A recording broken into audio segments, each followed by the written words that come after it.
कुरान और हदीस में हिजाब के लिए मूल रूप से 6 मापदंड बताए गए हैं। पहला मापदंड पुरुष और महिला के लिए अलग अलग है। पुरुष के लिए हिजाब नाभि से घुटने तक है, महिला के लिए पूरा शरीर ढका होना चाहिए, केवल चेहरा और कलाई तक हाथ दिखाई दे सकते हैं, देखा जा सकता नहीं दिखना चाहिए। अगर कोई ढकना चाहता है तो उसका स्वागत है। कुछ विद्वानों का कहना है कि चेहरा और कलाई तक हाथ भी हिजाब में आते हैं। तो पहला मापदंड ही पुरुष और महिला के लिए अलग है, बाकी 5 मापदंड पुरुष और महिला के लिए समान है। दूसरा ये कि वे जो कपड़े पहने वे बहुत टाइट ना हो जिससे शरीर दिखे। तीसरा ये कि कपड़े पारदर्शी या पारभासी ना हो जिससे आप देख सके। चौथा ये कि कपड़े इतने आकर्षक न हो कि विपरीत लिंग के लोगों को आकर्षित करें। पांचवा, उन्हें ऐसे कपड़े नहीं पहनने चाहिए जो विपरीत लिंग के लोगों की तरह दिखते हो। और छठा, उन्हें ऐसे कपड़े नहीं पहनने चाहिए जो नास्तिकों जैसे हों। आप क्रॉस नहीं पहन सकते जो ईसाई धर्म का प्रतीक है, आप वैनिलन नहीं पहन सकते जो हिंदू धर्म का प्रतीक है। तो ये 6 हिजाब के बुनियादी मापदंड है, लेकिन कपड़ों के ये 6 मापदंड पूरे हिजाब का गठन नहीं करते हैं। ये केवल कपड़ों का हिजाब है। कपड़ों के हिजाब के अलावा है आंखों का हिजाब है, दिल का हिजाब है, दिमाग का हिजाब है, विचारों का हिजाब है। तो कपड़ों के हिजाब के अलावा रवैये का हिजाब भी है, व्यवहार का हिजाब है, नैतिक आचरण का हिजाब है, इरादे का हिजाब है, विचार का हिजाब है। तो आप पूरे हिजाब में क्या पहनते हैं? इसके अलावा इस्लाम न केवल आपके पहनावे पर बल्कि आपके बोलने के तरीके पर विश्वास करता है। आप कैसे चलते हैं, आपका व्यवहार कैसा है, आप कैसे सोचते हैं, ये सब मिलाकर हिजाब बनता है। अल्लाह के सूरह अज़ब अध्याय 33 आयत नंबर 59 में कहते हैं, अल्लाह कहते हैं, ऐ नबी अपनी बीवियों और बेटियों और मोमिन औरतों से कह दो कि जब वो बाहर जाएं तो जिला पहने और चादर ओढ़ें ताकि उन्हें पहचाना जाए और इससे उन्हें छेड़खानी से बचाया जा सके। तो अल्लाह कुरान में सूरह 30 मिनट में कहते हैं कि औरतों के लिए पर्दा इसलिए फर्ज किया गया है ताकि उन्हें पहचाना जाए कि वो शर्मीली हैं और उन्हें छेड़खानी न की जाए।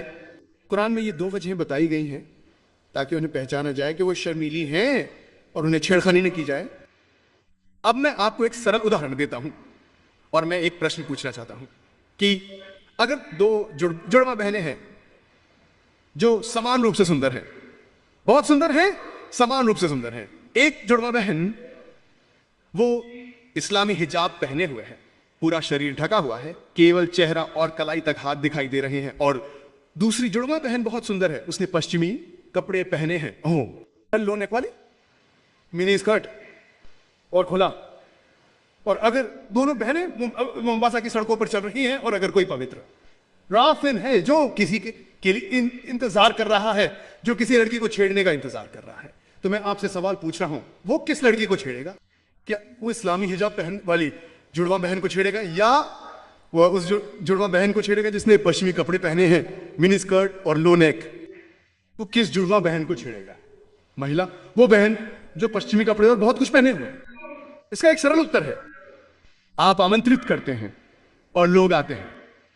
तो इस्लाम भी कहता है कि बेवजह लोगों को ना बुलाओ ताकि वो भड़क जाए।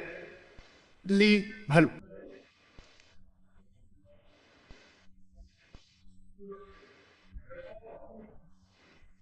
और बलात्कार की घटनाएं बहुत ज्यादा हो रही हैं। दुनिया के किसी भी देश में बलात्कार की दर सबसे ज्यादा है वो अमेरिका में।